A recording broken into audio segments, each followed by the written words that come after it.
ಅವರಿಗೆ ನಮಸ್ಕಾರಗಳು. ನಂದಿ ಕೂಗು ಅನ್ನುವಂತಹ ಅಭಿಯಾನವನ್ನ ಕೃಷಿ ಪದವೀಧರರು ಪೂಜ್ಯ ಶ್ರೀ ಸಿದ್ದೇಶ್ವರ ಸ್ವಾಮೀಜಿ ಅವರ ಒಂದು ಪ್ರೇರಣೆಯಿಂದ ಅವರ ಒಂದು ಜನ್ಮಸ್ಥಳದಿಂದ ಇದನ್ನ ಪ್ರಾರಂಭ ಮಾಡಿದ್ದಾರೆ. ಇದರ ಮೂಲ ಉದ್ದೇಶ ಪ್ರತಿ ಗ್ರಾಮಗಳಲ್ಲಿ ನಂದಿ ಸಂಪತ್ತು ಹೆಚ್ಚಿಗಾಗಬೇಕು ಅನ್ನೋದು. ನಮ್ಗೆ ಈಗಾಗಲೇ ತಿಳಿದಿರುವ ಹಾಗೆ ಪ್ರತಿ ಗ್ರಾಮಗಳಲ್ಲಿನೂ ಕೂಡ ಈ ನಂದಿ ಸಂಪತ್ತು ಕ್ಷೀಣಿಸ್ತಾ ಇರುವಂತದ್ದು. ಕಳೆದ ಒಂದು 20 ವರ್ಷಗಳಲ್ಲಿ 80% ನಂದಿ ಸಂಪತ್ತು ಗ್ರಾಮಗಳಲ್ಲಿ ಕ್ಷೀಣಿಸ್ತಾ ಇರುವಂತದ್ದು. ಆ ಒಂದು ಕಾರಣಕ್ಕಾಗಿ ಸುಮಾರು ಕಾರ್ಯಕ್ರಮಗಳನ್ನು ಈಗ ಮಾಡ್ತಾ ಬಂದು ಈ ಮುಂದಿನ ಒಂದು ದಿನಗಳಲ್ಲಿ ನಮ್ಮ ಗ್ರಾಮ ನಮ್ಮ ನಂದಿ ಸಂಪತ್ತು ಅನ್ನುವಂತಹ ಒಂದು ಕಾರ್ಯಕ್ರಮದ ಅಡಿಯಲ್ಲಿ ಒಂದು ಜನಜಾಗೃತಿಯನ್ನು ಮೂಡಿಸ್ತಾ ಇರುವಂತದ್ದು. ಅಂದ್ರೆ ಮುಂಬರುವಂತಹ ಗ್ರಾಮ ಪಂಚಾಯತಿಯ ಚುನಾವಣೆಯ ಮುಖ್ಯ ವಿಷಯ ಈ ಒಂದು ನಂದಿ ಸಂಪತ್ತನ್ನ ಉಳಿಸೋದಾಗ್ಬೇಕು ಅಂತ.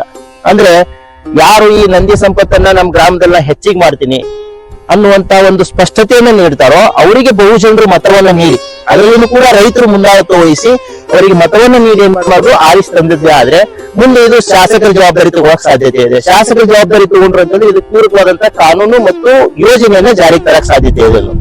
ಈ ನಿಟ್ಟಿನಲ್ಲಿ ನಾವು ಈ ವಿಚಾರವನ್ನ ಒಂದು ತಿಳಿಸ್ಬೇಕು, ಅದಕ್ಕಾಗಿ ಜನಜಾಗೃತಿ ಮೂಡಿಸಬೇಕು ಅನ್ನುವಂತ ಒಂದು ಉದ್ದೇಶದಿಂದ ಸಿಂದಗಿ ತಾಲೂಕಿನ ಕನ್ನೊಳ್ಳಿ ಗ್ರಾಮದಲ್ಲಿ ನಾವು ಒಂದು ವಿಶೇಷ ರೈತರ ಒಂದು ಪಾರ್ಸಲ್ಲಿ ರೈತರ ಒಂದು ಜಮೀನಲ್ಲಿ ನಾವು ಇವಾಗ ಇಲ್ಲಿ ಇದ್ದೀವಿ. ಈ ಒಂದು ವಿಶೇಷ ಒಂದು ಜನಜಾಗೃತಿ ಮೂಡಿಸುವಂತ ಈ ಒಂದು ಸಭೆಯಲ್ಲಿ ಮುಖ್ಯವಾಗಿ ಕರ್ನಾಟಕ ರಾಜ್ಯ ರೈತ ಸಂಘ ವಿಜಯಪುರ ಜಿಲ್ಲಾ ಘಟಕದ ಅಧ್ಯಕ್ಷರಾದಂತಹ ಶ್ರೀಯುತ ಶಂಕರಗೌಡ ಹಿರೇಗೌಡರಿದ್ದಾರೆ. ಅವರಿಗೆ ಆತ್ಮೀಯವಾಗಿ ನಾನು ಸ್ವಾಗತವನ್ನು ಕೋರ್ತಾ ಇದ್ದೀನಿ. ಅದೇ ರೀತಿ ಕರ್ನಾಟಕ ರಾಜ್ಯ ರೈತ ಸಂಘ ಸಿಂದಗಿ ತಾಲೂಕು ಘಟಕದ ಅಧ್ಯಕ್ಷರಾದಂತಹ ದಶರಥ್ ರಜಪೂತ್ ಅಣ್ಣವರಿದ್ದಾರೆ. ಅವರಿಗೂ ಕೂಡ ನಾನು ಸ್ವಾಗತವನ್ನು ಕೋರ್ತಾ ಇದ್ದೀನಿ. ಅದೇ ರೀತಿ ಒಂದು ಗ್ರಾಮದ ಇಲ್ಲಿ ಸುಮಾರು ರೈತರು ಕೂಡ ಅವರಿಗೆ ಸೇರಿದ್ದಾರೆ, ಅವರಿಗೂ ಕೂಡ ಸ್ವಾಗತ. ಅದೇ ರೀತಿ ಗ್ರಾಮ ಘಟಕದ ಅಧ್ಯಕ್ಷರಾದಂತ ಬಲಭೀಮ್ ಪಾರ್ಸಲ್ ಕೂಡ ಇದ್ದಾರೆ. ಹಾಗಾಗಿ ಇವರ ಒಂದು ವಿಶೇಷವಾದಂತ ಸಮ್ಮುಖದಲ್ಲಿ ಈ ಒಂದು ಜನಜಾಗೃತಿ ಮೂಡಿಸಬೇಕು ಅನ್ನುವಂತ ನಮ್ಮ ವಿಚಾರ ಆಗಿರೋದು. ಹಾಗಾಗಿ ನಾ ಮೊದಲಿಗೆ ತಮಗೆ ಒಂದು ಪ್ರಶ್ನೆಯನ್ನ ಅಂದ್ರೆ 3 ಪ್ರಶ್ನೆಗಳಿದಾವೆ. 3 ಪ್ರಶ್ನೆಯಾಗಿ ನಾವು ಉತ್ತರ ಕಂಡುಕೊಂಡಿವಿ ಅಂತಂದ್ರೆ ಇದು ಮುಂದಿನ ದಿನಮಾನಗಳಲ್ಲಿ ಇದು ಚುನಾವಣೆ ವಿಷಯ ಯಾಕೆ ಆಗ್ಬೇಕಾಗಿದೆ ನಂದಿ ಸಂಪತ್ತು ಅನ್ನುವಂಥದ್ದು ತಮಗೆಲ್ಲಾನು ತಿಳಿತವೆ ಅನ್ನೋ. ಮೊದಲನೇ ಪ್ರಶ್ನೆ ಏನು, ನಮ್ಮ ಗ್ರಾಮದ ಭವಿಷ್ಯ ಅಂದ್ರೆ ಕೇವಲ ನಮ್ಮ ಗ್ರಾಮ ಅಲ್ಲ, ಎಲ್ಲಾರ ಗ್ರಾಮ ಆಗಿರ್ಬೋದು, ಅವ್ರವ್ರ ಗ್ರಾಮದ ಭವಿಷ್ಯ ಇನ್ನು ಮುಂದಿನ ದಿನಮಾನಗಳಲ್ಲಿ ನಂದಿ ಸಂಪತ್ತಿನ ಮೇಲೆ ನಿಂತಿದೆ ಇಲ್ವೋ ಅನ್ನುವಂಥದ್ದು. ನಿಂತಿದೆ ಅಂತೀರೇನಾರ? ಖಂಡಿತವಾಗೂ ನಿಂತಿದೆ ಸರ್. ಓಕೆ, ಯಾಕಪ್ಪ ಅಂದ್ರೆ ನಂದಿ ಸಂಪತ್ತು ಕ್ಷೀಣಿಸ್ತಾ ಹೋಯ್ತು ಅಂತಂದ್ರೆ ಏನೆಲ್ಲ ಭಯಾನಕವಾದಂತಹ ಪರಿಸ್ಥಿತಿ ನಿರ್ಮಾಣ ಆಗ್ತದೆ ಅನ್ನುವಂಥದ್ದು ರೈತರಾಗಿ ತಮಗೆಲ್ಲರೂ ಕೂಡ ಗೊತ್ತಾಗಿರ್ತದೆ. ಓಕೆ, ಹಾಗಾಗಿ ರೈತರನ್ನ ನೀವು ಕೇಳಿದ್ರಿ ಅಂತಂದ್ರೆ ಇಲ್ರಿ ಬಸವನ್ರಿ ಭೂಮಿ ಭಾರ ಹೊತ್ತಾರ್ರಿ ಅಂತಂತಾರ. ಹೌದ್ರಿ, ಅವ ಭೂಮಿ ಭಾರ ಹೆಂಗ್ ಹೊತ್ತಾನ ಅನ್ನುವಂಥದ್ದನ್ನ ನಾವು ವೈಜ್ಞಾನಿಕವಾಗಿ ಆಮೇಲೆ ಇದ್ರ ಬಗ್ಗೆ ಹೇಗೆ ಅನ್ನುವಂಥದ್ರ ಬಗ್ಗೆ ನಾವು ಕೆಲವೊಂದು ವಿಚಾರಗಳನ್ನ ನಾವು ತಿಳ್ಕೊಳ್ಳೋಣ. ಹಾಗಾಗಿ ಮೊದಲನೇ ಪ್ರಶ್ನೆಗೆ ಏನಪ್ಪಾ ಅಂತಂದ್ರೆ ಈ ಗ್ರಾಮದ ಭವಿಷ್ಯ ನಿಂತಿರೋದನ್ನೇ ನಂದಿ ಸಂಪತ್ನಾಲೆ ಅನ್ನುವಂಥದ್ದು ನಮಗ್ ಸ್ಪಷ್ಟ ಆಯ್ತು. ಹಾಗೆ ಗ್ರಾಮದ ಭವಿಷ್ಯ ಅದ್ರ ಮೇಲೆ ನಿಂತರೂ ಕೂಡ ಇವತ್ತು ಗ್ರಾಮದ ನಂದಿ ಸಂಪತ್ತೇ ನಶಿಸಿ ಹೋಗ್ತಾ ಇದೆ. ಅಂದ್ರೆ ಕಸಾಯಿಖಾನೆಗೆ ಹೋಗುವಂತ ಪರಿಸ್ಥಿತಿ ಇವತ್ತು ನಿರ್ಮಾಣ ಆಗ್ಯದ. ಯಾಕಾಯ್ತು ಅಂದ್ರೆ ರೈತರು ಈ ಜೋಡೆತ್ತಿನ ಕೃಷಿಯನ್ನ ಯಾಕೆ ತೆಗೆಸ್ತಾ ಇದ್ದಾರೆ ಅನ್ನುವಂಥದಕ್ಕೆ ನಾವು ಮೂಲ ಕಾರಣ ಏನು ಅನ್ನೋದು ತಿಳ್ಕೊಳ್ಳೋದು ಬಹಳ ಅವಶ್ಯಕತೆ ಇದೆ. ಹಾಗಾಗಿ ಇವತ್ತು ತಮಗೂ ಕೇಳಿದ್ರು ಎಲ್ಲರಿಗೂ ಏನಾಗ್ತದೆ ಬೇರೆ ಬೇರೆ ಬೇರೆ ರೀತಿಯ ಕಾರಣಗಳು ಬರ್ತಾವೆ. ಹಾಗಾಗಿ ನಾವು ತಿಳ್ಕೊಂಡಂತ ಮುಖ್ಯವಾದಂತ ಒಂದು ಕಾರಣ ಏನು ಅಂದ್ರೆ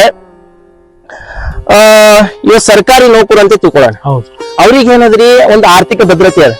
ಒಬ್ರು ಏನಾದ್ರು ಒಂದು ಸರ್ಕಾರಿ ನೌಕರಿಗೆ ಸೇರಿ ಸಾಯ್ತನ ಅವ್ರಿಗೆ ಪಗಾರ ಅದ, ಹೌದಾ, ಪಕ್ಕ ಆಗ್ಬಿಟ್ಟಿದೆ.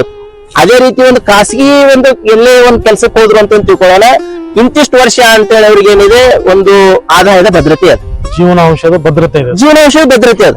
ಮುಂದೆ ಇಲ್ಲೇ ಒಬ್ಬ ಏನ್ ಮಾಡ್ತಾನಪ್ಪ ಅಂತಂದ್ರೆ ಸಿಟಿಗೆ ಹೋಗಿ ಕೆಲಸ ಮಾಡೋದು ಅಂತಂದ್ರೆ ಒಂದು 6 ತಿಂಗಳ ವರ್ಷದ್ದಾದ್ರೂ ಕೂಡ ಅವ್ರಿಗೆ ಏನಾದ್ರು ಆದಾಯದ ಭದ್ರತೆ ಅದ. ಆದ್ರೆ ಈ ಜೋಡೆತ್ತಿ ಕಟ್ಟಿದಂತಹ ಒಬ್ಬ ರೈತರಿಗೆ ಯಾವ ಆದಾಯದ ಭದ್ರತೆ ಇದೆ? ಯಾವ ಭದ್ರತೆ, ಯಾವ ಕಾನೂನು ಇಲ್ಲ ಮತ್ತು ಯೋಜನೆ ಇಲ್ಲ. ಹೌದ್ರಿ, ಅವ ಭೂಮಿಯನ್ನ ನಂಬಿರ್ತಾನ, ಮುಂದದು ಭೂಮಿ ತಾಯಿ ಯಾವ ತರ ಅವನಿಗೆ ಫಲ ಕೊಡ್ತಾಳ ಅನ್ನೋ ಒಂದು ಭರವಸೆ ಮೇಲೆ ಅವನು ಭರವಸೆ ಮಾಡ್ತಾ ಇರ್ತಾನ. ಆದ್ರೆ ಏನಾಗ್ತದೆ, ಇವತ್ತಿನ ವಾಸ್ತವಿಕ ಸ್ಥಿತಿಯಲ್ಲಿ ಬೆಳೆದಂತ ಬೆಳೆಗೆ ಒಳ್ಳೆ ಬೆಲೆನೂ ಇವತ್ತು ಸಿಗದೇ ಇರುವಂತ ಪರಿಸ್ಥಿತಿ ಅದು.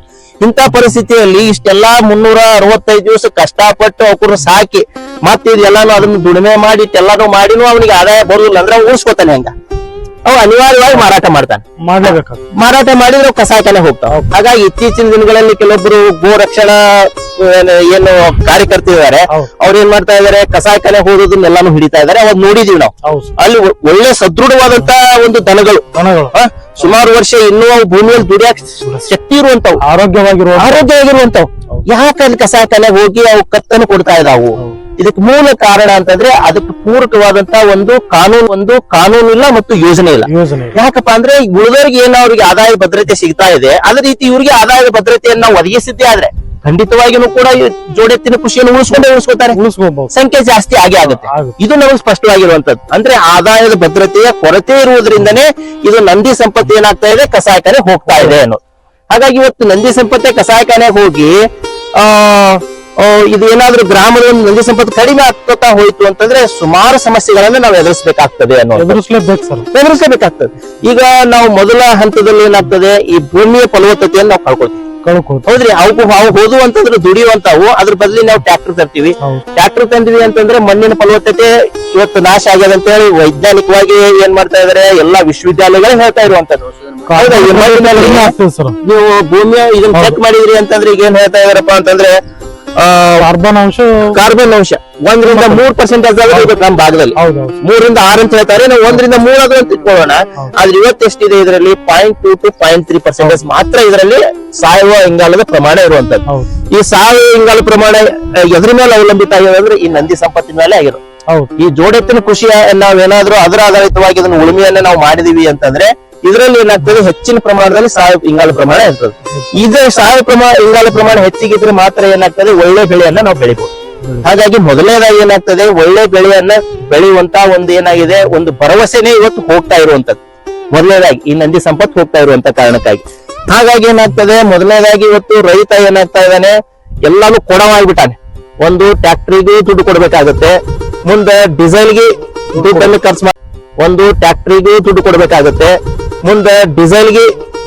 ಖರ್ಚು ಮಾಡ್ಬೇಕಾಗತ್ತೆ. ಹೀಗಾಗಿ ಹಂತವಾಗಿ ಕೊಡೋನೆ ಆದಂತ ಕಾರಣಕ್ಕಾಗಿ ಏನಾಗ್ತದೆ, ಈ ಒಂದು ಸಾಲ ಹೆಚ್ಚಿಗೆ ಆಗ್ತಾ ಇರುವಂತದ್ದು. ಈಗ ನಾವು ಸುಮಾರು ಒಂದು 50% ರೈತರಿಗೆ ಬಾಳೆ ಸಾಲವನ್ನು ಮರಳಿ ತೀರಿಸುವಂತ ಒಂದು ಪರಿಸ್ಥಿತಿಯಲ್ಲೇ ಇಲ್ಲ. ಈಗ ಪರಿಸ್ಥಿತಿ ಹೆಂಗ್ ಸರ್, ಒಬ್ಬ ರೈತ 4 ಎಕರೆ ಜಮೀನ್ ಇತ್ತು ಅಂದ್ರೆ ಅವನು ಸಾಲ ಮಾಡಿ ಟ್ರ್ಯಾಕ್ಟರ್ ತರ್ತಾನೆ. ಆ ಟ್ರ್ಯಾಕ್ಟರ್ ಸಾಲ ತೀರ್ಸಲಕ್ ಹೊಲ ಮಾರ್ಬೇಕು ಪರಿಸ್ಥಿತಿ. ಅದೇ ನಮಗ ನಮ್ಮ ಮನೆಯಲ್ಲಿ 2 ಎತ್ತುಗಳು ಇತ್ತಂದ್ರ ಅಷ್ಟು ಆರ್ಥಿಕವಾಗಿ ಹೊರೆ ಆಗಂಗಿಲ್ಲ.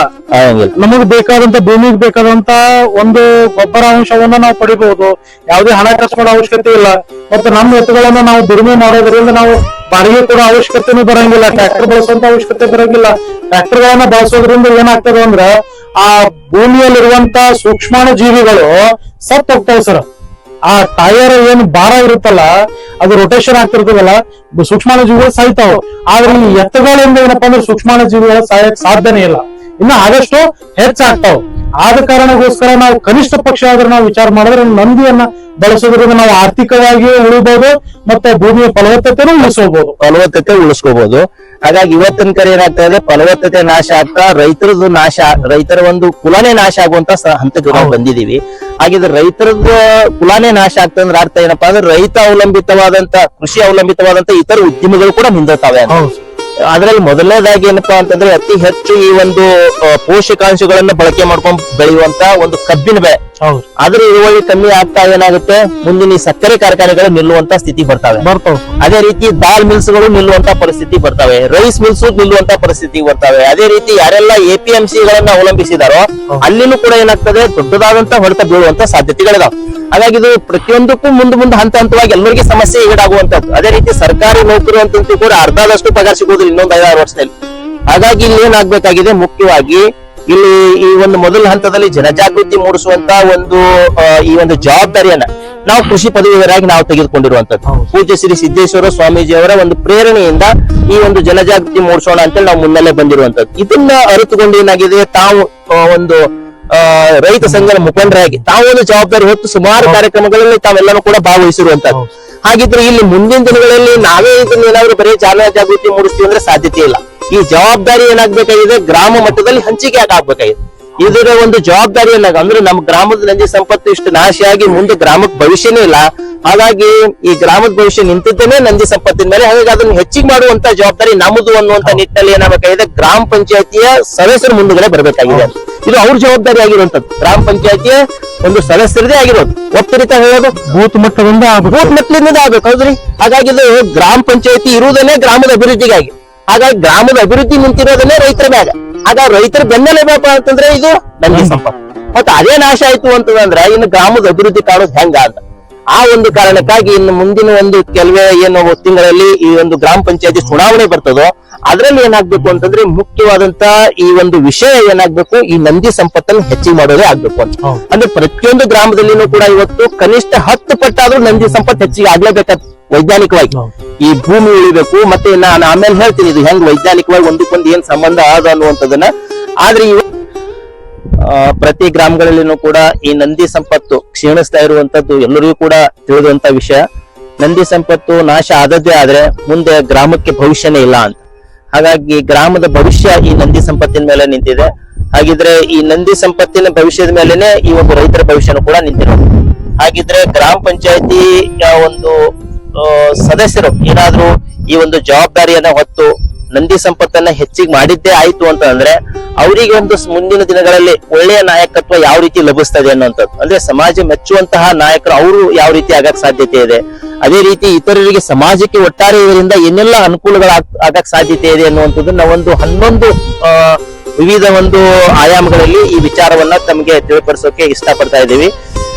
ಮೊದಲನೇದಾಗಿ ಏನಾಗುತ್ತೆ, ಇಲ್ಲಿ ಜೋಡತ್ನ ಆಧಾರಿತವಾಗಿ ಏನು ಉಳುಮೆ ಮಾಡ್ತಾ ಇದ್ದಾರೆ, ಇವರ ಒಂದು ಜಮೀನನ್ನ ಮತ್ತು ಇನ್ನೊಬ್ರು ಕೇವಲ ಏನು ಟ್ರ್ಯಾಕ್ಟರ್ ಆಧಾರಿತವಾಗಿ ಕೃಷಿ ಮಾಡ್ತಾ ಇದ್ದಾರೆ, ಉಳುಮೆಯನ್ನ ಮಾಡ್ತಾ ಇದ್ದಾರೆ. ಎರಡೂ ಒಂದು ಮಣ್ಣಿನ ಒಂದು ಪರೀಕ್ಷೆ ಮಾಡಿ ನೋಡಿದ್ರೆ ಖಂಡಿತವಾಗಿಯೂ ಕೂಡ ಈ ಜೋಡತ್ನ ಆಧಾರಿತವಾಗಿ ಉಳುಮೆ ಮಾಡಿದಂತ ಈ ಒಂದು ಮಣ್ಣಿನಲ್ಲಿ ಏನಾಗ್ತದೆ, ಹೆಚ್ಚಿನ ಪೋಷಕಾಂಶಗಳು ಇದ್ದೇ ಇರ್ತದೆ, ಅಂದ್ರೆ ಹೆಚ್ಚಿನ ಫಲವತ್ತತೆ ಇರ್ತದೆ. ಹೌದ್ರಿ ಅಣ್ಣ?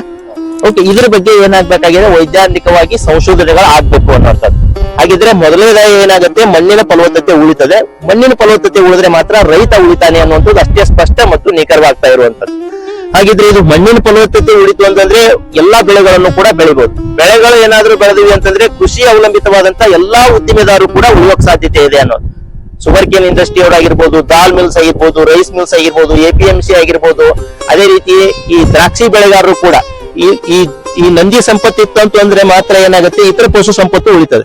ಅವಾಗ ಏನಾಗುತ್ತೆ, ಈ ಒಳ್ಳೆಯ ಒಂದು ತಿಪ್ಪೆ ಗೊಬ್ಬರ ಕಡಿಮೆ ಒಂದು ದರದಲ್ಲಿ ದೊರಕಕ್ಕೆ ಸಾಧ್ಯತೆ ಅದು. ಇವಾಗ ಏನಾಗಿದೆ, 10 ರಿಂದ 15 ಸಾವಿರ ರೂಪಾಯಿ ಆಗಿದೆ ಒಂದು ಟ್ರ್ಯಾಕ್ಟರ್ಗೆ. ಇದು ಮುಂದೆ ಇದೇ ರೀತಿ ನಾಶ ಆಯ್ತು ಅಂದ್ರೆ ಇನ್ನೊಂದು 5-6 ವರ್ಷನಾಗ ಒಂದು 20-30 ಸಾವಿರ ರೂಪಾಯಿ ಕೊಟ್ಟರು ಕೂಡ ಒಂದು ಟ್ರ್ಯಾಕ್ಟರ್ ಗೊಬ್ಬರ ಸಿಗುದಿಲ್ಲ. ಹೌದ್ರಿ?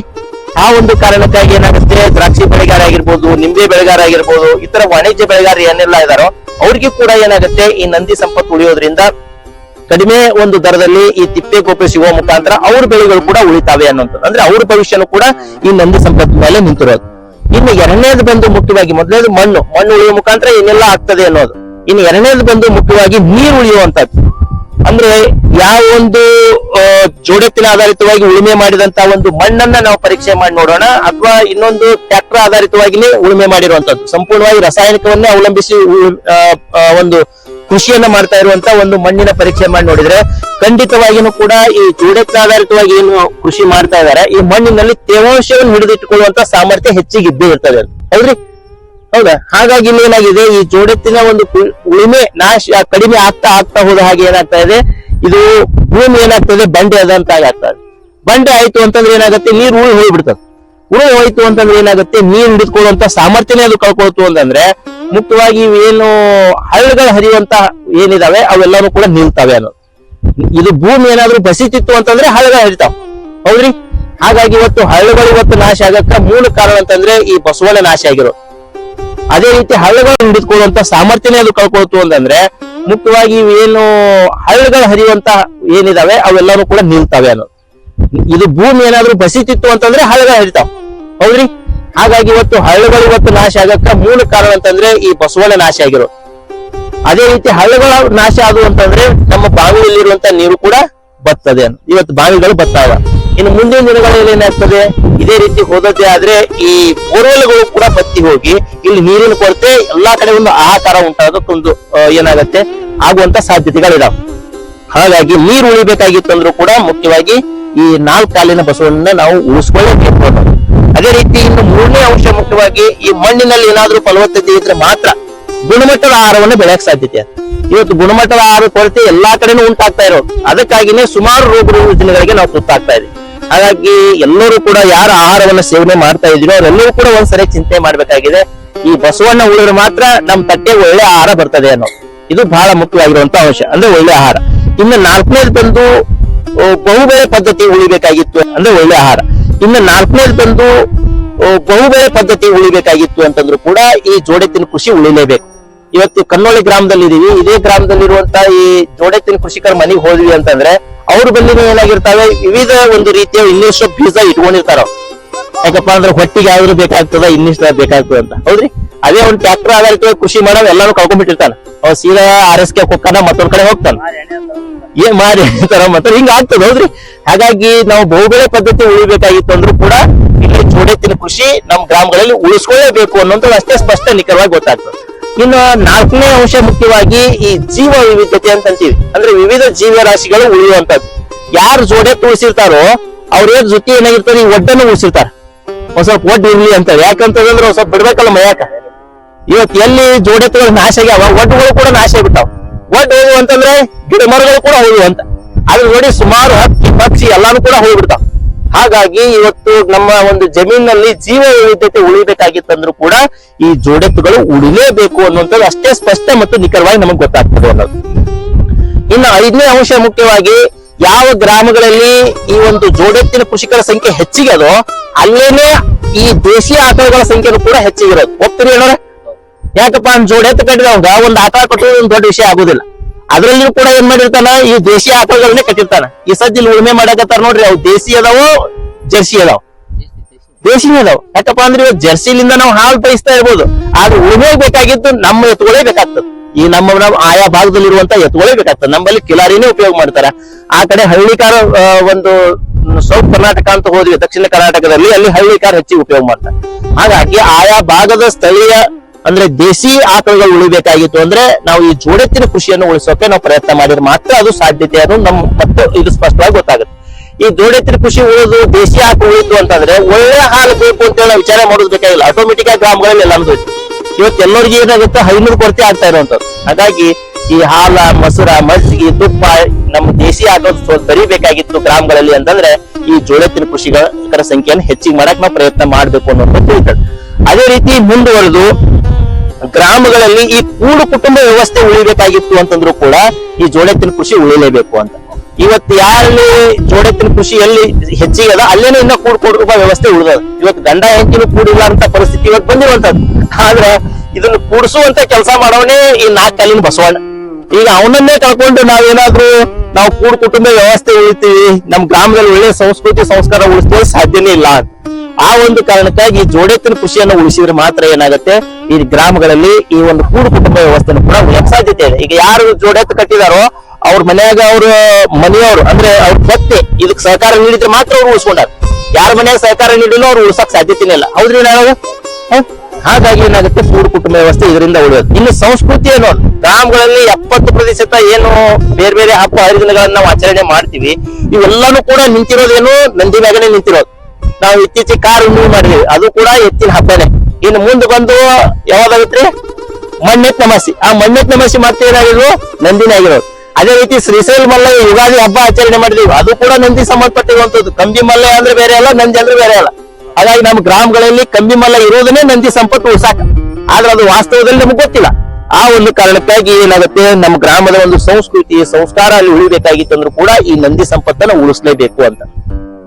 ಅದೇ ರೀತಿ ಇನ್ನು ಮುಂದುವರೆದು ಇನ್ನೊಂದು ಮುಖ್ಯವಾದಂತಹ ಅಂಶ ಅಂತಂದ್ರೆ ಈ ಗ್ರಾಮಗಳಲ್ಲಿ ವಿವಿಧ ರೀತಿಯ ಉದ್ಯೋಗಗಳು ಕೂಡ ಉಳಿಬೇಕಾಗಿತ್ತು ಅಂತಂದ್ರೆ ಈ ಜೋಡೆತ್ತಿನ ಕೃಷಿ ಉಳಿಲೇಬೇಕು ಅಂತ. ಗುಡಿ ಕೈಗಾರಿಕೆಗಳು ಅಂತಂತೀವಿ, ಅಂದ್ರೆ ಇದು ಬಡಿಗೆರು, ಕುಮ್ಮಾರು, ಚಮ್ಮಾರು ಇತರ ಅನೇಕ ಉದ್ಯೋಗಗಳು ಏನಾಗುತ್ತವೆ ಮತ್ತು ಜಂಗಮರ ಉದ್ಯೋಗಗಳು ಇವೆಲ್ಲ ನಿಂತಿರೋದೇ ಜೋಡೆತ್ತಿನ ಕೃಷಿ ಮೇಲೆ. ಈ ಜೋಡೆತ್ತಿನ ಕೃಷಿ ಏನಾದ್ರೂ ನಾಶ ಆಗ್ಬೇಕು ಅಂತಂದ್ರೆ ಇಲ್ಲಿ ಎಲ್ಲಾ ಉದ್ಯೋಗಗಳು ಕೂಡ ನಾಶ ಆಗ್ತಾವ. ಇವತ್ತಿನ ದಿವಸಗಳಲ್ಲಿ ಇನ್ನೊಂದು AI ಅಂತೇಳಿ ಬಂದಿದೆ ಅಂತಂದ್ರೆ ಆರ್ಟಿಫಿಷಿಯಲ್ ಇಂಟೆಲಿಜೆನ್ಸ್ ಅಂತ. ಆ ಒಂದು ಟೆಕ್ನಾಲಜಿ ಬಂದಂತ ಕಾರಣಕ್ಕಾಗಿ ಸುಮಾರು ಕೋಟ್ಯಾಂತರ ಜನ ಉದ್ಯೋಗವನ್ನು ಕಳ್ಕೊಳ್ಳೋರ್ತಾರೆ. ಅದ್ರ ಜೋಡಿ ಇನ್ನೂ ಅನೇಕ ಜನ ಉದ್ಯೋಗ ಕಳ್ಕೊತಾರೆ. ಅವ್ರು ಅಷ್ಟೇ ಅಲ್ಲ, ಅಂದ್ರೆ IT ಅಲ್ಲಿ ಇರೋರು ಅಷ್ಟೇ ಉದ್ಯೋಗ ಕಳ್ಕೊಳ್ಳೋದು, ಉಳ್ಕಿದವರು ಉದ್ಯೋಗ ಕಳ್ಕೊಳ್ಳೋದಾರೆ. ಅಂತ ಒಂದು ಸಂದರ್ಭದಲ್ಲಿ ಅಲ್ಲಿನೂ ಉದ್ಯೋಗ ಇಲ್ಲ, ಇಲ್ಲಿನೂ ಉದ್ಯೋಗ ಇಲ್ಲ. ಇಂಥ ಪರಿಸ್ಥಿತಿ ಮುಂದಿನ ದಿನಗಳಲ್ಲಿ ನಿರ್ಮಾಣ ಆಗ್ತದೆ. ಅದು ತಡೆಗಟ್ಟಬೇಕಾಗಿತ್ತು ಅಂತಂದ್ರೆ ಗ್ರಾಮದಲ್ಲಿ ಈ ಜೋಡೆತ್ತಿನ ಕೃಷಿಕರನ್ನ ನಾವು ಉಳಿಸ್ಲೇಬೇಕು ಅನ್ನುವಂಥದ್ದು ನಮ್ಗೆ ಗೊತ್ತಾಗ್ತದೆ. ಇನ್ನು 10ನೇ ಅಂಶ ಏನು ಅಂತಂದ್ರೆ ಭಾರತದ ಸಂವಿಧಾನ ರಚನೆಯನ್ನ ಮಾಡಿರ್ಬೇಕಾಗಿತ್ತು ಅಂದ್ರೆ ಮುಖ್ಯವಾಗಿ ಈ ಒಂದು ಚಿತ್ರವನ್ನ ಬಳಕೆ ಮಾಡಿಕೊಂಡು ಇದು ಪ್ರಾರಂಭ ಮಾಡಿರೋದು. ಇದು ಕೇವಲ ಇದು ಚಿತ್ರ ಮಾತ್ರ ಅಲ್ಲ, ಇದು ಸಿಂಧೂ ನದಿ ನಾಗರಿಕತೆಯ ಒಂದು ಮುದ್ರೆ ಆಗಿರೋದು. ಸಿಂಧೂ ನದಿ ನಾಗರಿಕತೆಯ ನಂದಿ ಮುದ್ರೆ ಆಗಿರೋದು. ಈ ನಂದಿ ಮುದ್ರೆಯನ್ನ ಬಳಕೆ ಮಾಡ್ಕೊಂಡು ಏನ್ ಮಾಡಿದ್ದಾರೆ, ಈ ಭಾರತ ದೇಶದ ಸಂವಿಧಾನದ ಮೊದಲ ಭಾಗವನ್ನು ಬರೆಯೋಕೆ ಪ್ರಾರಂಭ ಮಾಡಿರೋದು. ಹಾಗಾಗಿ ಭಾರತ ದೇಶದ ಸಂವಿಧಾನ ಉಳಿಬೇಕು, ಈ ಪ್ರಜಾಪ್ರಭುತ್ವ ವ್ಯವಸ್ಥೆ ಉಳಿಬೇಕಾಗಿತ್ತಂದ್ರೂ ಕೂಡ ಈ ಒಂದು ನಂದಿ ಸಂಪತ್ತು ನಮ್ಮ ಗ್ರಾಮಗಳಲ್ಲಿ ಉಳಿಲೇಬೇಕು ಅನ್ನೋದು ನಮ್ಮ ಸಂವಿಧಾನನೇ ಹೇಳುವಂತದ್ದು. ಹಾಗಾಗಿ ನಮ್ಮ ಗ್ರಾಮಗಳಲ್ಲಿ ನಂದಿ ಸಂಪತ್ತು ಉಳಿತಾ ಹೋಯ್ತು ಹೆಚ್ಚಿಗೆ ಅಂತಂದ್ರೆ ನಮ್ಮ ಭಾರತ ದೇಶದ ಒಂದು ಸಂವಿಧಾನವನ್ನು ಕೂಡ ಇಲ್ಲಿ ಉಳಿಸ್ಕೊಳ್ಳಕ್ ಸಾಧ್ಯತೆ ಇದೆ ಅನ್ನುವಂಥದ್ದು ಇದು ಸ್ಪಷ್ಟ ಮತ್ತು ಅಷ್ಟೇ ನಿಖರವಾಗಿ ಈ ಒಂದು ನಂದಿ ಮುದ್ರೆ, ಸಿಂಧು ನದಿ ನಾಗರಿಕತೆ ನಂದಿ ಮುದ್ರೆ ಇದು ನಮಗೆ ತೋರಿಸ್ತದೆ ಅನ್ನೋದು. ಇನ್ನ ಕೊನೆಯದಾಗಿ ಬಂದು ಧರ್ಮ ಅನ್ನೋದು. ಧರ್ಮ ಅಂತಂದ್ರೆ ಇರೋದಕ್ಕಿಂತ ಉತ್ತಮ ಆಗೋದಕ್ಕೆ ಧರ್ಮ ಅಂತ ಅನ್ನೋದು. ಹೌದ್ರಿ, ಇರೋದಕ್ಕಿಂತ ನಾಶ ಆಗ್ತಂದ್ರೆ ಅದೇ ಅಧರ್ಮ. ಇವತ್ತು ಯಾವ ಒಂದು ಹಂತದಲ್ಲಿ ನಾವು ಬಂದಿದ್ದೇವೆ ಎಲ್ಲರೂ ಕೂಡ ನಾಶ ಆಗ್ತಾ ಇರೋದು. ಅಂದ್ರೆ ಗ್ರಾಮಗಳಲ್ಲಿ ಏನ್ ಎಷ್ಟೆಲ್ಲ ನಂದಿ ಸಂಪತ್ತು ನಾಶ ಆಗ್ತಾ ಹೋಗ್ತಾ ಇದೆಯೋ, ಈಗ ನಾ ಏನೆಲ್ಲ ಹೇಳಿ ಎಲ್ಲಾನು ಕೂಡ ನಾಶ ಆಗ್ತಾ ಇರುವಂತದ್ದು. ಮಣ್ಣು ನಾಶ ಆಗತ್ತೆ, ನೀರು ಎಲ್ಲರೂ ಕೂಡ ನಾಶ ಆಗ್ತಾ ಇರೋದು. ಅಂದ್ರೆ ಗ್ರಾಮಗಳಲ್ಲಿ ಏನ್ ಎಷ್ಟೆಲ್ಲ ನಂದಿ ಸಂಪತ್ತು ನಾಶ ಆಗ್ತಾ ಹೋಗ್ತಾ ಇದೆಯೋ, ಈಗ ನಾ ಏನೆಲ್ಲ ಹೇಳಿ ಎಲ್ಲಾನು ಕೂಡ ನಾಶ ಆಗ್ತಾ ಇರುವಂತದ್ದು. ಮಣ್ಣು ನಾಶ ಆಗತ್ತೆ, ನೀರು ಬತ್ತಿ ಹೋಗುತ್ತೆ, ಅದೇ ರೀತಿ ಒಳ್ಳೆ ಆಹಾರ ಸಿಗೋದಿಲ್ಲ, ಸಂಸ್ಕೃತಿ ಹೋಗುತ್ತೆ, ಕೂಡು ಕುಟುಂಬ ವ್ಯವಸ್ಥೆ ಹೋಗುತ್ತೆ, ಉದ್ಯೋಗದ ಕೊರತೆ ಆಗುತ್ತೆ, ಇವೆಲ್ಲನೂ ಕೂಡ ಆಗುವಂತದ್ದು. ಇದಕ್ಕೆ ಅಧರ್ಮ ಅಂತ ಕರೀತಾರೆ. ಹಾಗಾಗಿ ಇವತ್ತು ನಮ್ಮ ಗ್ರಾಮಗಳಲ್ಲಿ ಏನಾದ್ರೂ ಧರ್ಮ ಉಳಿಬೇಕಾಗಿತ್ತು ಅಂದ್ರೂ ಕೂಡ ಈ ಒಂದು ನಂದಿ ಸಂಪತ್ತನ್ನ ನಾವು ಉಳಿಸ್ಲೇಬೇಕು ಅನ್ನೋದು. ಅಂದ್ರೆ ಇದು ಹಿಂದೂ ಧರ್ಮ ಆಗಿರ್ಲಿ, ಅದೇ ರೀತಿ ವೀರಶೈವ ಲಿಂಗಾಯತ ಧರ್ಮ ಆಗಿರ್ಬೋದು, ಅದೇ ರೀತಿ ಮುಸಲ್ಮಾನ್ ಧರ್ಮ ಆಗಿರ್ಬೋದು, ಕ್ರಿಶ್ಚಿಯನ್ ಧರ್ಮ ಆಗಿರ್ಬೋದು, ಯಾವುದೇ ಧರ್ಮ ಆಗಿರ್ಬೋದು, ಎಲ್ಲಾ ಧರ್ಮದ ಭವಿಷ್ಯ ನಿಂತಿರೋದು ಕೂಡ ಈ ನಂದಿ ಸಂಪತ್ತಿನ ಮೇಲೆ ಅನ್ನುವಂಥದ್ದು ಅಷ್ಟೇ ಸ್ಪಷ್ಟ ಮತ್ತು ನಿಖರವಾಗಿ ನಮಗೆ ತಿಳಿದು ಬರ್ತಾ ಇರುವಂತದ್ದು.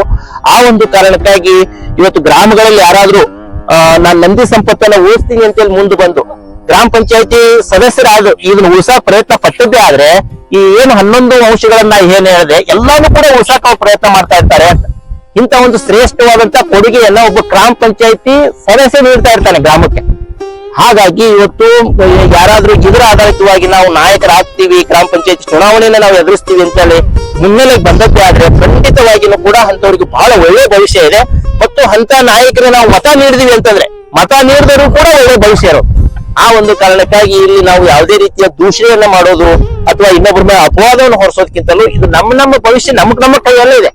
ಅಂದ್ರೆ ಮತ ನೀಡೋರ್ ಭವಿಷ್ಯನೂ ಅವ್ರ ಕೈಯಾಗದ, ಅದೇ ಮತ ಪಡೆಯೋರ ಭವಿಷ್ಯನೂ ಕೂಡ ಈ ಒಂದು ನಂದಿ ಮೇಲೆ ನಿಂತಿದೆ ಅನ್ನುವಂತ ಮಾತನ್ನ ಹೇಳ್ತಾ, ಹಾಗಾಗಿ ಮುಂದಿನ ಒಂದು ಗ್ರಾಮ ಪಂಚಾಯತಿಯ ಚುನಾವಣೆಯ ಮುಖ್ಯ ವಿಷಯ ಈ ನಂದಿ ಆಗ್ಲಿ ಅಂದ್ರೆ ನಮ್ಮ ಗ್ರಾಮದ ಒಂದು ನಂದಿ ಸಂಪತ್ತನ್ನು 10 ಪಟ್ಟು ಹೆಚ್ಚಿಸ್ತೀವಿ ಅನ್ನುವಂತ ಒಂದು ಸಂಕಲ್ಪ ಪ್ರತಿಯೊಬ್ಬರದು ಆಗ್ಲಿ.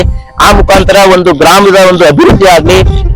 ಈ ರೀತಿ ಏನಾದ್ರೂ ಬಹು ಗ್ರಾಮಗಳಲ್ಲಿ ಈ ನಂದಿ ಆಧಾರಿತವಾಗಿನೇ ಗ್ರಾಮ ಪಂಚಾಯತಿ ಚುನಾವಣೆ ನಡೆದು ಹೆಚ್ಚಿನ ಸಂಖ್ಯೆಯಲ್ಲಿ ಗ್ರಾಮ ಪಂಚಾಯತಿ ಸದಸ್ಯರು ಏನಾದ್ರೂ ಆಯ್ಕೆ ಆದ್ಯತೆ ಆದ್ರೆ ಇದು ಒಂದು ರಾಜ್ಯಕ್ಕೆ ಶ್ರೇಷ್ಠವಾದಂತ ಒಂದು ಕೊಡುಗೆಯನ್ನ ನೀಡುತ್ತಾರೆ ಅನ್ನೋದು. ಈ ರೀತಿ ಒಂದು ಕೊಡುಗೆಯನ್ನು ನೀಡುವಂತಹ ಒಂದು ನಾಯಕರು ಒಂದು ರಾಜ್ಯದಲ್ಲಿ ಹೆಚ್ಚಿಗೆ ಆದ್ರು, ಅದೇ ರೀತಿ ಇತರ ರಾಜ್ಯದಲ್ಲಿ ಹೆಚ್ಚಿಗೆ ಆದ್ರೆ ಅಂತಂದ್ರೆ ಈ ದೇಶಕ್ಕೆ ಅವರು ಒಳ್ಳೆ ಒಂದು ಕೊಡುಗೆಯನ್ನ ನೀಡುತ್ತಾರೆ ಅನ್ನೋದು. ಹಾಗಾಗಿ ಈ ಭಾರತ ದೇಶ ಏನಾದ್ರೂ ಜಗತ್ತಿಗೆ ವಿಶ್ವಗುರು ಆಗೋದು ಎದುರ ಮೇಲೆ ನಿಂತಿದೆ ಅಂತಂದ್ರೆ ಈ ನಂದಿ ಸಂಪತ್ತಿನ ಮೇಲೆ ನಿಂತಿದೆ ಅನ್ನುವಂತ ಮಾತನ್ನ ಹೇಳ್ತಾ ಎಲ್ಲರಿಗೂ ಕೂಡ ಧನ್ಯವಾದಗಳು. ಮುಂಬರುವ ಒಂದು ಗ್ರಾಮ ಪಂಚಾಯತಿಯ ಚುನಾವಣೆಯ ಮುಖ್ಯ ವಿಷಯ ಏನಾಗೋದು ಈ ನಂದಿ ಸಂಪತ್ತನ್ನ ಹೆಚ್ಚಿಗೆ ಮಾಡೋದಾಗ್ಬೇಕು ಅಂತ. ಯಾರು ಹೆಚ್ಚಿಗೆ ಮಾಡ್ತೀವಿ ಅಂತೇಳಿ ಒಂದು ಭರವಸೆಯನ್ನ ನೀಡ್ತಾರೋ, ಒಂದು ಸ್ಪಷ್ಟತೆಯನ್ನು ನೀಡ್ತಾರೋ ಅವರಿಗೆ ಮತ ನೀಡ್ತೀನಿ ಅಂತೇಳಿ ಏನ ಮಾಡ್ಬೇಕಾಗಿದೆ, ಬಹುಜನ ಸಂಕಲ್ಪ ಮಾಡ್ಬೇಕಾಗಿದೆ. ಅದರಲ್ಲಿ ಮೊದಲು ಯಾರು ಮಾಡ್ಬೇಕಾಗಿದೆ, ರೈತರ ಸಂಕಲ್ಪ ಮಾಡ್ಬೇಕು. ಒಪ್ತೀರಿ ನಾ ಹೇಳೋದ್ರಿ? ಮತ್ತೆ ನಾವು ಮತ ಯಾವ್ಯಾವ್ದಕ್ಕೂ ಕೊಟ್ಟು ನಮಗಿಂತ ಯೋಜನೆ ಬೇಕು, ಕಾನೂನು ಬೇಕಂದ್ರೆ ಬರಕ್ ಸಾಧ್ಯತೆ ಇದೆ ಇಲ್ಲ. ನಾವು ಇವತ್ತು ಹೆಂಗಾಗ್ಯದಪ್ಪ ಅಂದ್ರೆ ಬೇವಿನ ಬೀಜ ಬಿತ್ತಿ ನಾವು ಮಾವು ಬೇಕು ಅನ್ನಂಗ ಆಗ್ಯದ. ಹಾಗಾಗಿ ನಾವು ಮತ ಎದಕ್ ಕೊಡ್ತೀವಿ ಅಂತ ನಮಗ್ ಗೊತ್ತಿರ್ಬೇಕು.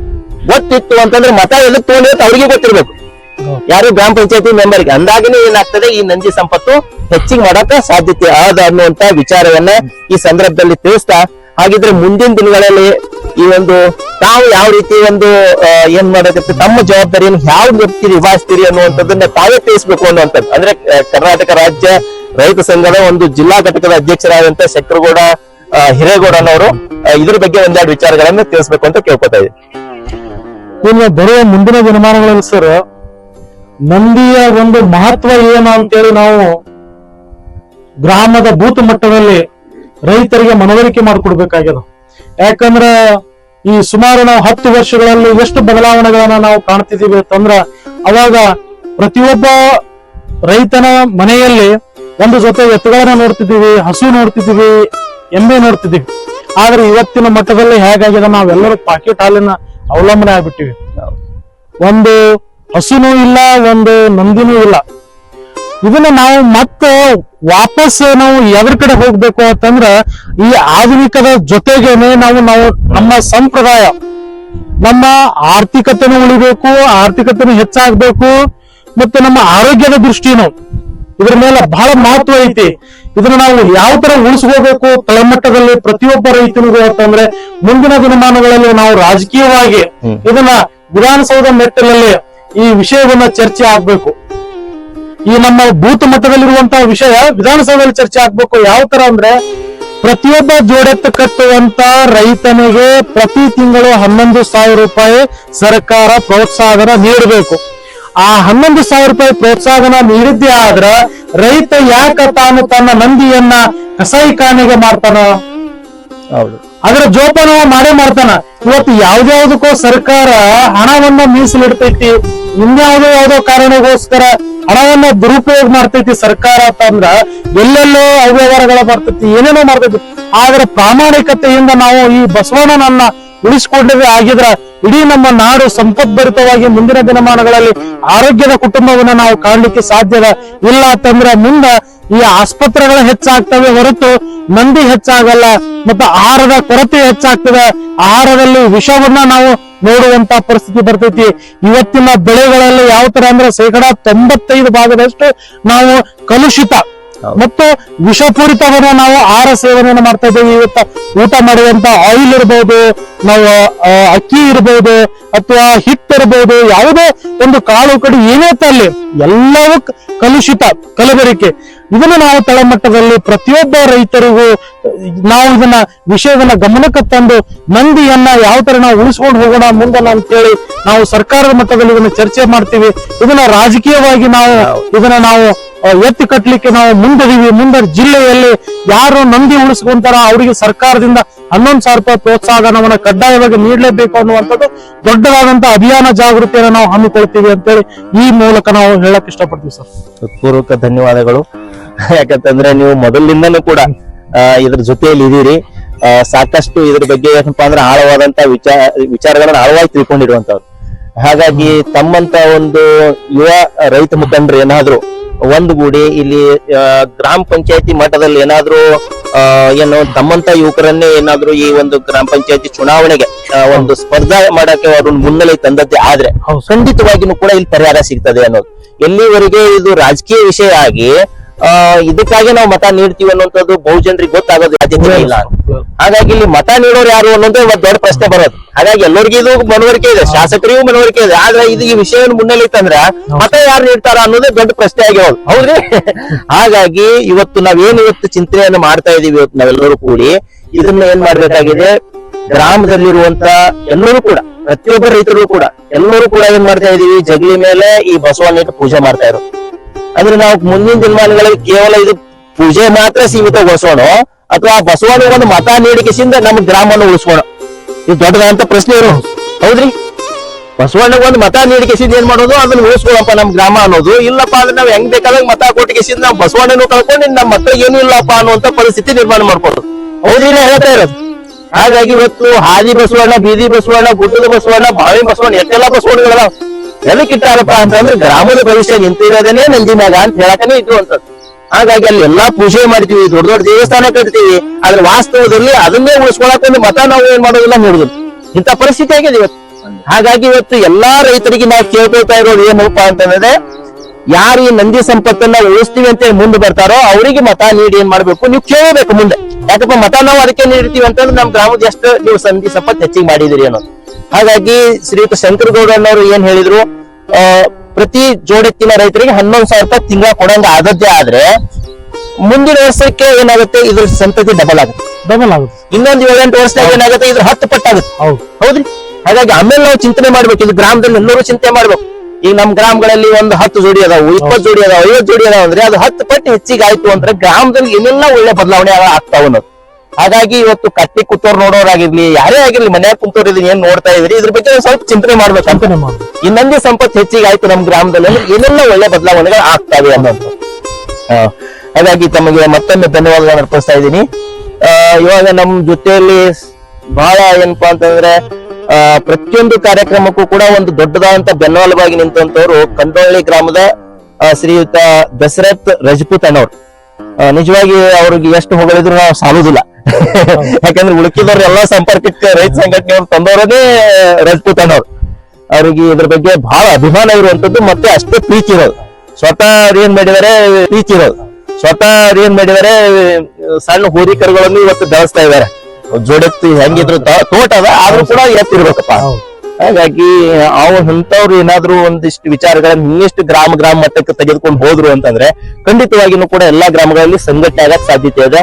ಈ ನಿಟ್ಟಿನಲ್ಲಿ ತಾವು ಮುಂದಿನ ಒಂದು ಗ್ರಾಮ ಪಂಚಾಯತಿ ಚುನಾವಣೆಗೆ ಈ ವಿಷಯವನ್ನು ಮುನ್ನೆಲೆಗೆ ತರಕ್ಕೆ ಏನ್ ಪ್ರಯತ್ನ ಮಾಡಬಹುದು ಅನ್ನುವಂಥದ್ದನ್ನ ತಾವು ತಿಳಿಸ್ಬೇಕಂತ. ನಮಸ್ಕಾರ. ಇವತ್ತಿನ ಈ ಶ್ರೀ ಗುರು ಬಸವಲಿಂಗಾಯ ನಮಃ. ಮೊಟ್ಟ ಮೊದಲಿಗೆ ಬಸವಣ್ಣನನ್ನ ಮನದಲ್ಲಿ ನೆನೆಯುತ್ತಾ ಹಂಗಾಗಿಯಪ್ಪ ಅಂತಂದ್ರ ಕತ್ತಲ ಕೇಳಿಸಕತ್ತೀವ್ರಿ. ಯಾಕಂತ ಕೇಳ್ರಿ, ಭೂಮಿ ಫಲವತ್ತತೆ ಏನದನ್ನು ನಾವ್ ಯಾರು ವಿಚಾರ ಮಾಡಕತ್ತಿಲ್ಲ, ಭೂಮಿ ಮಣ್ಣು ಪರೀಕ್ಷೆ ಮಾಡಕತ್ತಿಲ್ಲ, ಇದಕ್ಕೆ ಏನ್ ಬೇಕಾಗೋದು ಗೊತ್ತಿಲ್ಲ. ಸುಮ್ಮನೆ ಅಂದಾಜ್ನಾಗ ನಾವು ಒಕ್ಕಲ್ತನ ಮಾಡಕತ್ತೀವಿ. ಹಿಂಗಾಗಿ ಈಗೇನಾಗ್ಯದಪ್ಪ ಅಂತಂದ್ರ 2 ಎತ್ತು ಕಟ್ಕೊಂಡು ಕಿಸಿಂದ್ರ ಅವ ಒಕ್ಕಲ್ತನ ಮಾಡಿದ್ನಪ್ಪ ಅಂತಂದ್ರ 4 ದಿನ, 1 ವರ್ಷಿಗೆ ಕನಿಷ್ಠ 2 ಎತ್ತಿನ ಒಂದು ಕಾಂಪೋಸ್ಟ್ ಗೊಬ್ಬರ ಎಷ್ಟು ಆಗ್ತಪ್ಪ ಅಂತ 1 ವರ್ಷಕ್ಕೆ ಕನಿಷ್ಠ 15-20 ಗಾಡಿ ಆಗ್ತದೆ. 20 15-20 ಟನ್ ಆಗ್ತದೆ. ಆ 10-15 ಟನ್ ಗೊಬ್ಬರನೇ ನಮ್ಮ ಒಂದು 4 ಎಕರೆ ಜಮೀನಿಗೆ ಹಾಕಿ ಅದನ್ನ ಭೂಮಿ ಫಲವತ್ತತೆ ಎಷ್ಟು ಉಳಿತದಪ್ಪ ಅಂತಂದ್ರ ನಾವು ನೀವು ಸಾವಯವ ಹೇಳಿದ್ರಲ್ಲ ಅಷ್ಟು ಪ್ರಮಾಣ ನಾವು ಇದ್ರೊಳಗೆ ತೆಗಿಬಹುದು. ಅದನ್ನೆಲ್ಲ ನಾವು ಮರ್ತು ಬಿಟ್ಟಿವಿ. ಈ ಭೂಮಿ ಪರೀಕ್ಷೆ ಮಾಡಿಸಿದ್ರೆ ಇದು ಮಣ್ಣು ಆರೋಗ್ಯ ಏನಾದ್ರೂ ನಮ್ಗೆ ಗೊತ್ತೂ ಇಲ್ಲ. ಹೀಗಾಗಿ ನಾವೆಲ್ಲ ಏನಪ್ಪಾ ಅಂತ ರೈತರು ಏನಪ್ಪ ದಾರಿ ತಪ್ಪಿಸಿದ್ರಿ. ಈಗ ಈ ನಿಮಗೆ ಆರ್ಥಿಕ ಭದ್ರತೆ ನೀಡಿಲ್ಲ. ವಿಚಾರ ಈಗ ಈ ಒಂದು ವಿಷಯ ನಾವೆಲ್ಲ ಮರ್ತು ಏನ್ ಮಾಡಬೇಕಪ್ಪ ಅಂದ್ರೆ ಈ ಎತ್ತುಗಳನ್ನ ಮಾರಿ ಸಣ್ಣ ಟ್ರ್ಯಾಕ್ಟರ್ ತಂದು ಟ್ರ್ಯಾಕ್ಟರ್ ಉಳಿಮೆ ಮಾಡಿ ಇವೆಲ್ಲ ಇದರಿಂದ ಮಾಡಿ ಯಾಕೆ ಮಾಡಕತ್ತಪ್ಪ ಅಂತಂದ್ರ ನಮಗ ಬಸವರಾಜ್ ಬಿರಾವರ ಅನ್ನೋರು ಹೇಳ್ದಂಗ ನಮಗೆ ರೈತರಿಗೆ ಏನಪ್ಪಾ ಅಂತ ಯಾವುದೇ ಭದ್ರತಾ ಇಲ್ಲ, ಆದಾಯದ ಭದ್ರತೆ ಇಲ್ಲ ಅಂತ ಅನ್ನೋದಕ್ಕಾಗಿ ಈ ಒಂದು ನಾವು ರೈತರೇನಪ್ಪಾ ಅಂತ ಮಷಿನರಿ ಯಂತ್ರಗಳ ಒಂದು ಮರೆ ಹೋಗತ್ತೀವಿ. ಅದಕ್ಕಾಗಿ ಸರ್ಕಾರಕ್ಕೆ ನಾವು ರಾಜ್ಯ ರೈತ ಸಂಘದಿಂದ ಒಂದು ಎಚ್ಚರಿಕೆಯನ್ನು ಕೊಡ್ಬೇಕಾಗ್ತದೆ. ಮತ್ತು ಮೇಲಾಗಿ ಸರ್ಕಾರನು ಸಹಿತ ಕಣ್ಣು ತೆಗೆದು ನೋಡ್ಬೇಕಾಗ್ಯದ. ಇವತ್ತಿನ ದಿನ ಇದೇ ಟೈಪ್ ನೀವು ಬರೀ ಏನೋ ಉಪಯೋಗ ಇಲ್ಲಾರ್ದಂತ ಒಂದು ಯೋಜನೆಗಳಿಗೆ ಏನಪ್ಪಾ ಅಂತ ಸಾಕಷ್ಟು ನಮ್ಮ ರಾಜ್ಯದ ಮತ್ತು ನಮ್ಮ ಸರ್ಕಾರದ ಹಣ ದುರುಪಯೋಗ ಮಾಡಕತ್ತೀವಿ. ಆ ಒಂದು ಹಣವನ್ನ ಈ ಅನ್ನ ಹಾಕುವಂತ ರೈತನಿಗೆ ಇವತ್ತ ನಾವು ರೈತರು ಏನೋ ನೀವು ದುನಿಯಾ ಮಾಡಬಹುದು, ಆದ್ರೆ ಆಹಾರ ಇಲ್ಲಿ ಹಾಲಿನಿಂದ ತಯಾರು ಮಾಡಕ್ ಆಗಂಗಿಲ್ಲ. ನಾವು ಈ ಮಣ್ಣು ದುಡ್ದೆ ಮತ್ತು ನಮ್ಮ ಎತ್ತುಗಳ ಒಂದು ಸಂಪತ್ತಿನಿಂದ ನಮ್ಮ ಮಣ್ಣ ಫಲವತ್ತತೆ ಕಾಯ್ಕೊಂಡು ನಾವ್ ಏನಪ್ಪಾ ಇಲ್ಲಿ ಅನ್ನ ಬೆಳೆದಾಗ ಏನಪ್ಪಾ ಅಂತ ಜಗತ್ತು ಬದುಕಲು ಸಾಧ್ಯ ಅದ. ಅದಕ್ಕಾಗಿ ಸರ್ಕಾರ ಏನಪ್ಪಾ ಅಂತ ಎಚ್ಚೆತ್ತುಕೊಂಡು ಈ ಒಂದು ಬಸವರಾಜ ಹೇಳ್ದಂಗ ಗ್ರಾಮ ಘಟಕದಲ್ಲಿ ಎಲ್ಲಾ ಪ್ರತಿಯೊಬ್ಬ ರೈತನಿಗೆ ಎತ್ತುಗಳನ್ನು ಸಾಕಿಕೊಂಡು ಏನು ಒಕ್ಕಲ್ತನ ಉಳುಮೆ ಮಾಡ್ತಾನ ಅವನಿಗೆ ಏನಪ್ಪಾ ಅಂತಂದ್ರ 11,000 ಪ್ರತಿ ತಿಂಗಳ 11,000 ರೂಪಾಯಿ ಈ ಯೋಜನೆ ಖಂಡಿತವಾಗಿಯೂ ಜಾರಿಗೆ ತರಬೇಕಂತ ಹೇಳಿ ಏನಪ್ಪಾ ಅಂತ ನಾನು ಸರ್ಕಾರಕ್ಕೆ ಒತ್ತಾಯ ಇಟ್ಟಿರ್ತೀನಿ. ಹಾಗೂ ಸರ್ಕಾರದ ಎಲ್ಲ ಯೋಜನೆಗಳು ಸಹಿತ ಸಾಕಷ್ಟು ಹೆಚ್ಚಿನ ಯೋಜನೆಗಳೇನಪ್ಪಾ ಅಂತ ರೈತನ ಒಂದು ಮುನ್ನೆಲೆಗೆ ಬಂದಾಗ ಈ ಜಗತ್ತಿನ ಎಲ್ಲ ಪ್ರತಿಯೊಂದು ಜೀವರಾಶಿನ ಬದುಕಲು ಸಾಧ್ಯ ಅದ ಅಂತ ಹೇಳಕ ನಾ ಇಲ್ಲಿ ಇಷ್ಟಪಡ್ತೀನಿ. ಅದಕ್ಕಾಗಿ ನಾವು ಇನ್ನು ಮುಂದೆ ನಮ್ಮ ಗ್ರಾಮಗಳಲ್ಲಿ ಎಷ್ಟೋ ಸಾಕಷ್ಟು ರೈತರುಗಳನ್ನ ನಾವು ಈಗಾಗಲೇ ಲಿಸ್ಟ್ ಮಾಡಿದ್ದೀವಿ. ನಮ್ಮಲ್ಲಿ ಕನಿಷ್ಠ 100 ಜೋಡಿಗಳ ಎತ್ತುಗಳು ನಮ್ಮ ಕನ್ನಡ ಗ್ರಾಮದೊಳಗೆ ಅದಾವ. ಇದ್ದರೂ ಸಹಿತ ಆ ಎಲ್ಲಾ ರೈತರು ಸಹಿತ ಇನ್ನೂ ಒಗ್ಗೂಡಿಸಿ ಇನ್ನು ಈ 100 ಏನಪ್ಪಾ ಆದ್ಮೇಲೆ ಮುಂದೆ 200 ಆಗುವಂಗ ವ್ಯವಸ್ಥೆ ನಾವು ಮಾಡ್ಬೇಕು.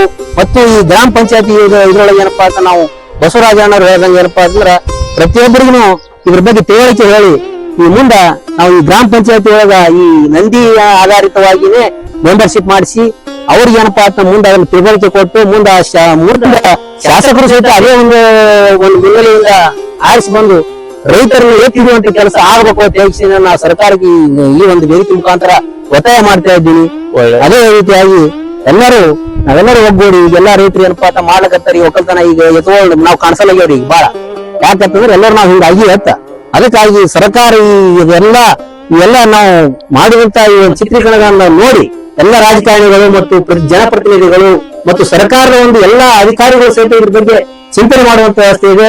ಅದಕ್ಕಾಗಿ ರೈತರ ಬಗ್ಗೆ ಇವೆಲ್ಲ ನಾವು ಮಾಡುವಂತ ಈ ಒಂದು ಚಿತ್ರೀಕರಣಗಳನ್ನ ನೋಡಿ ಎಲ್ಲ ರಾಜಕಾರಣಿಗಳು ಮತ್ತು ಜನಪ್ರತಿನಿಧಿಗಳು ಮತ್ತು ಸರ್ಕಾರದ ಒಂದು ಎಲ್ಲಾ ಅಧಿಕಾರಿಗಳು ಸಹಿತ ಇದ್ರ ಬಗ್ಗೆ ಚಿಂತನೆ ಮಾಡುವಂತ ವ್ಯವಸ್ಥೆ ಇದೆ. ಅದಕ್ಕಾಗಿ ರೈತರ ಬಗ್ಗೆ ಎಷ್ಟು ಚಿಂತನೆ ಮಾಡ್ತೀವಿ ಅಷ್ಟು ಮುಂದೆ ಸುಖ ಆಗ್ತದ. ಯಾಕಂತ ಹೇಳ್ರಿ ಇವತ್ತು ದಿನ ವೈಜ್ಞಾನಿಕವಾಗಿ ಸಂಶೋಧನೆ ಮಾಡಿದ ಪ್ರಕಾರ 2040 ಇಸ್ವಿಯೊಳಗ 50% ಜನ ಆಹಾರದ ಕೊರತೆ ಸಾಗಬೇಕಂತ ವಿಜ್ಞಾನಿಗಳೇ ಸಂಶೋಧನೆ ಮಾಡಿದ್ರಿ.